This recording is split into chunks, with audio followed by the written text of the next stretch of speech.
আসসালামু আলাইকুম ওয়া রাহমাতুল্লাহ। ওয়ালাইকুম আসসালাম। এখানে অনেক মিডিয়ার ভাইরা রেকর্ড করছেন, আমি সবাইকে বলবো, আমি আবারও মিডিয়ার ভাইদেরকে অ্যাড্রেস করছি, আপনাদেরকে আমি চিনি না, সত্য কথা বলতে আমি দুইজনকে চিনি। কোনো অনাকাঙ্ক্ষিত যদি প্রশ্ন আসে কোনো মেয়ের পক্ষ থেকে বা যুবকের পক্ষ থেকে, এটা ইউটিউবে আপলোড দিবেন না, এটা আমার হাম্বালি রিকোয়েস্ট আপনাদের কাছে। আচ্ছা, ওয়ালাইকুম আসসালাম। প্রিয় ভাই, তুমি কি প্রশ্ন করেছো আমি দেখতে চাই। হুজুর, আমি একজনকে পছন্দ করি কিন্তু তাকে বিয়ে করতে ইচ্ছা করে না, আবার অন্য কাউকেও ভালো লাগে না, আমি এখন কি করব? তুমি পাবনার মেন্টালে গিয়ে ভর্তি হয়ে যাও। প্রশ্ন দেখেছেন, তারে ভাল লাগে, বিয়েও করতে মন চায় না, আবার তারে ছাড়া কাউরে ভালোও লাগে না, এটা কি মাথা তার ছিঁড়া কিনা? দ্যাট ইজ মাই কোয়েশ্চেন, ঠিক কিনা? আমার কথা বাবা, দেখো, যাকে ভালো লাগে তাকেই তোমার বিয়ে করতে হবে, এটাই হচ্ছে ইসলামের সুন্নাত, নবীজির সুন্নাত। তবে যত প্রেম হবে বিয়ের আগে নয়, বাসর রাত থেকে প্রেম শুরু হবে। এবং আমি তো আমার ওয়াজে একটা কথা বলেই ফেলেছিলাম, দেখো বাবা, যদি কোনো মেয়েকে পছন্দ হয়, রাস্তায় আপনারা একমত হবেন, দেখবেন কিছু মহিলা কলেজের সামনে, স্কুলের সামনে যুবকরা বাইক নিয়ে দাঁড়ায় থাকে, লাইন মারে, বলো বলো, আছে না? ভাব দেখায়, হুন্ডা নিয়ে গিয়ার মারে। মাথায় রাখবা, মেয়েরা ন্যাংটা টাইপের ছেলে পছন্দ করে না, ঠিক কিনা বলো? হ্যাঁ, এখন যদি তুমি ন্যাংটা হওয়ার পর তোমাকে কেউ পছন্দ করে, ওইটাও বুঝতে হবে টিকটকার মেয়ে ছাড়া ভালো মেয়ে তোমাকে পছন্দ করবে না, ঠিক কিনা বলো? অতএব যাকে পছন্দ বিয়ের প্রস্তাব দিয়ে দিবা, ওর বাবাকে বলবা আপনার মেয়েকে বিয়ে করব, বিয়ে দিলে দিবে, না দিলে নাই। কারণ মেয়ে শুধু জয়পুরহাটেই নাই, নওগাঁতে আছে, রাজশাহীতে আছে, বগুড়ায় আছে, ঢাকায় আছে, বরিশালে আছে, সিলেটে আছে। আরে তোমার মতো মেয়ে আমাকে ছাড়লে আই ডোন্ট কেয়ার, আমি জয়পুরহাটের ছেলে, আমি এত উঁচুতে পৌঁছে যাব, তোমার মতো কয়েক লাখ মেয়ে আমাকে বিয়ের জন্য লাইন ধরে আমার পেছনে দাঁড়িয়ে যাবে। আল্লাহ তুমি যুবককে হালাল ভাবে বিয়ে করার তৌফিক দান করো, পড়েন সবাই আমিন। আর একজন, হুজুর আপনাকে অনেক ভালো লাগে, নাম প্রকাশে, আচ্ছা এটা বাদ। হুজুর আপনি একটু বলে দেন মেয়ের বাবা মা রাজি যেন হয়ে যায়, আর আপনি তো বোঝেন এই শীতে কি আর একা একা থাকা যায়? কি শয়তান ছেলে পেলে চিন্তা করেন। এখানে অনেক গুরুত্বপূর্ণ প্রশ্নও আসছে শরীয়ত সম্মত। আর আজকের এই মাহফিলে প্যান্ডেল হতে আদায় হয়েছে 19,556 টাকা, এবং আমার কাছে দোয়া চেয়েছেন যেন আমাদের সকলের দানকে আল্লাহ কবুল করে। এবার সবাই দুই হাত তোলেন, everybody raise your two hands. আমি যা যা ওয়াদা করাবো তাই তাই ওয়াদার সাথে সাথে আমাকে বলবেন, আমি যা বলবো আপনারাও তাই বলবেন। একটু কাশি দেন গলা ঠিক করার জন্য। আচ্ছা ঠিক আছে, এবার আমি যা যা বলছি সবাই মিলে বলেন, বলেন আল্লাহ। আওয়াজটা আসে নাই, বলেন আল্লাহ। তোমার শাহী দরবারে, এত আস্তে তো আওয়াজ আসার কথা না, আপনারা কথা বললে বলেন, শাহী দরবারে দিল থেকে তওবা করছি, ও আল্লাহ তুমি আমার, পেছনে আওয়াজ সবার চেয়ে বেশি আসতেছে অথচ আপনাদের আওয়াজ নেই, বলেন তুমি আমার জীবনের সব গুনাহ আয় আল্লাহ মাফ করে দাও। একটু জবান খুলে বলবেন না আমিন? আর একটু জোরে বলবেন না আমিন?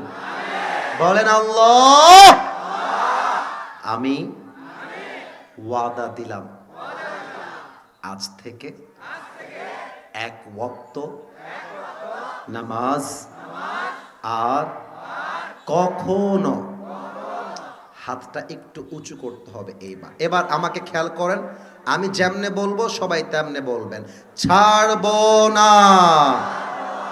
এই ওয়াদা না করলে আমি যে আপনাদেরকে ছাড়বো না ভাইজান, বলেন ছাড়বো না। বলেন সবাই আওয়াজ দিয়ে ইনশাআল্লাহ।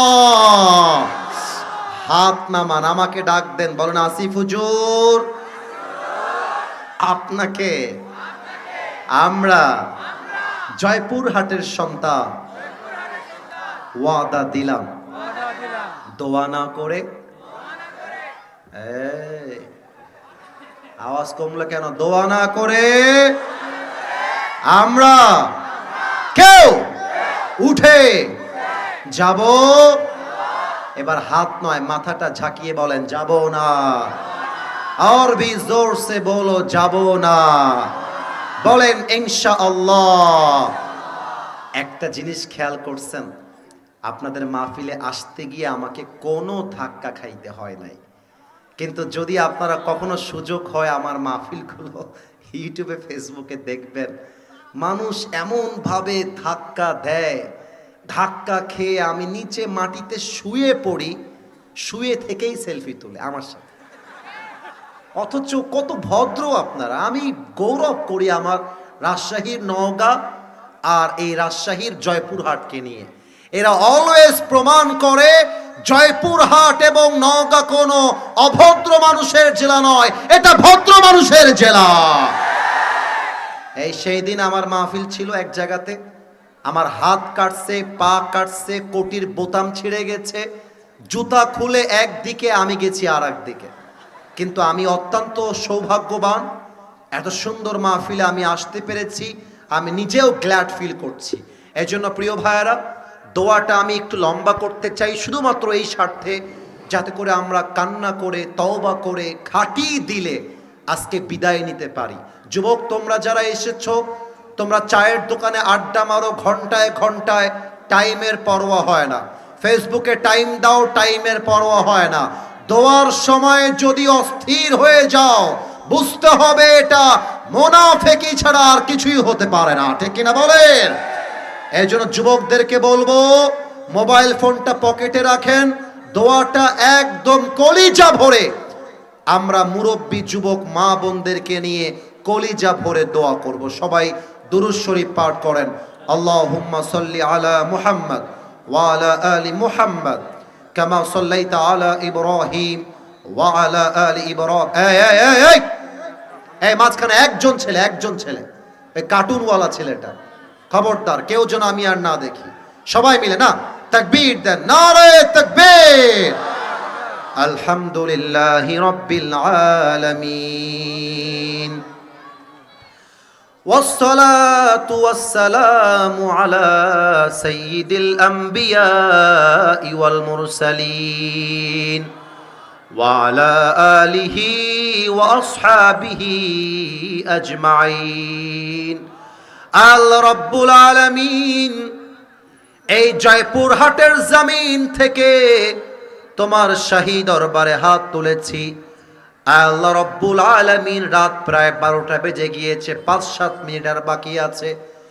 তোমার শাহী দরবারে যারা আমরা হাত তুলেছি, আমি তো 1.5 ঘন্টা যাবত হয়তো বা এসেছি, কিন্তু ওয়াজ তো প্রায় মাগরিব থেকে চলছে। আল্লাহ, এই মুরব্বী এবং যুবক ভাইরা এত লম্বা সময় ধরে বসে আছে, কেউ টাকার জন্য বিরিয়ানির জন্য বসে নেই, একমাত্র তোমার ভালোবাসায় এই মাহফিলে আমরা বসে আছি। আল্লাহ, যে কথাগুলো আমরা বলেছি, এই কথার মাঝে যদি ভুল হয়ে যায়, ভুলগুলো ক্ষমা করে দিয়ে সবাইকে তুমি সঠিক কথা অনুযায়ী আমল করার তৌফিক দান করে দাও। আল্লাহ, আমরা যারা বসে আছি, অনেকের জনম দুঃখিনী আম্মা জান বিদায় নিয়ে অন্ধকার কবরে চলে গিয়েছে। আল্লাহ, অনেক মুরব্বী আব্বা জান বসে আছে চাদর মুড়ি দিয়ে, কতদিন হয়ে গেল আম্মার চেহারা তারা দেখে নাই। আল্লাহ, কত মুরব্বী আব্বা জান বসে আছে,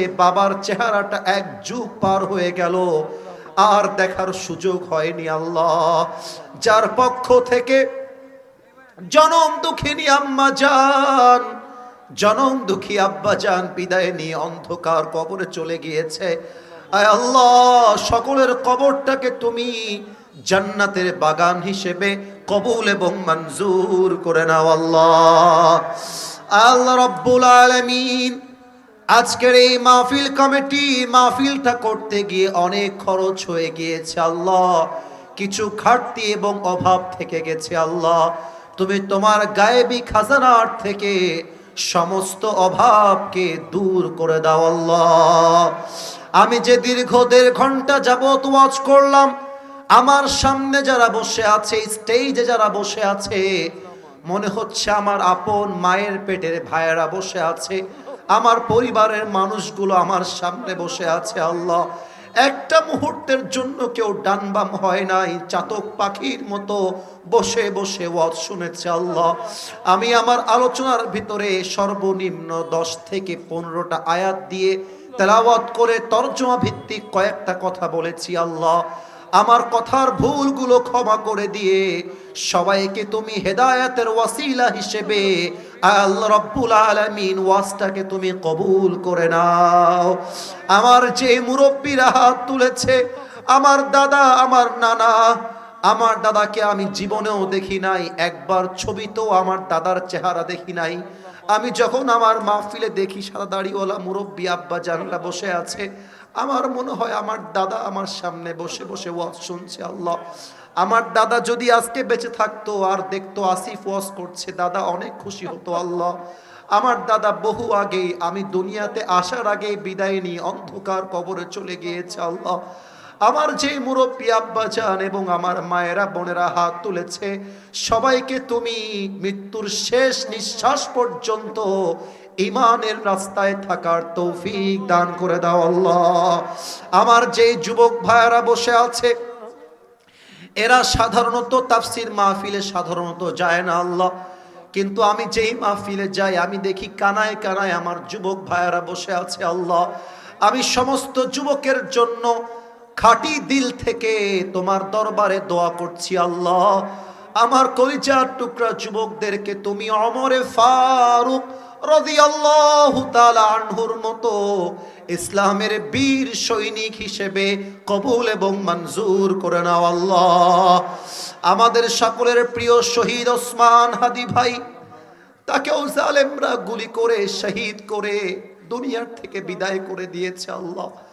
আমরা আমাদের ভাইকে অনেক মিস করি, অনেক ভালোবাসি আল্লাহ। আমার শহীদ ওসমান হাদি ভাইয়ের কবরটাকে তুমি জান্নাতের বাগান হিসেবে কবুল করে নাও আল্লাহ। আমাদের সকলের প্রিয় রাহবার আল্লামা দেলোয়ার হোসেন সাঈদী হুজুর, তাকেও তারা শেষ করে দিয়েছে আল্লাহ। আমার প্রিয় রাহবার, আমাদের সকলের কোরআনের পাখি আল্লামা সাঈদীর কবরটাকেও তুমি জান্নাতুল ফেরদাউসের উঁচু মাকাম নসিব করে দাও আল্লাহ। আমাদের মাঝে অনেকে অসুস্থ আছে, দোয়া চেয়েছে, সকলকে তুমি শেফায়ে আজেলা কামেলা দান করে দাও আল্লাহ। আল্লাহ রাব্বুল আলামিন, যারা আমার সঙ্গে তালে তাল মিলিয়ে জবান খুলে আমিন আমিন বলছে, অনেকে অনেক নেক আশা নিয়ে তোমার দরবারে হাত তুলেছে আল্লাহ, আমাদের হাতটাকে তুমি আজ খালি হাতে ফিরাই দিও না আল্লাহ। যে যেই নেক উদ্দেশ্যে হাত তুলেছে, সকলের মনের নেক আশাকে তুমি কবুল এবং মঞ্জুর করে নাও আল্লাহ। এই জয়পুর হাটের মাটিকে তুমি ইসলামের ঘাঁটি হিসেবে কবুল এবং মঞ্জুর করে নাও আল্লাহ। মাদ্রাসার যেই ছাত্ররা পাগড়ি নিয়েছে, সবাইকে তুমি যুগ শ্রেষ্ঠ আলেম হিসেবে কবুল এবং মঞ্জুর করে নাও আল্লাহ। এদের হাফেজ হওয়ার পেছনে মাদ্রাসার কমিটি বৃন্দ, ওস্তাদ বৃন্দ আল্লাহ রাব্বুল আলামিন মাথার ঘাম পায়ে ফেলেছে, বুকের তাজা রক্তকে পানি করে সহযোগিতার হাত বাড়িয়েছে আল্লাহ। এই হাফেজদেরকে যদি তুমি জান্নাতে নিয়ে যাও, ওয়াসিলা করে যারা হেল্প করেছে সবাইকে তুমি জান্নাতে যাওয়ার জন্য কবুল করে নিও আল্লাহ। সর্বশেষ একটা দোয়া করে বিদায় নিব আল্লাহ।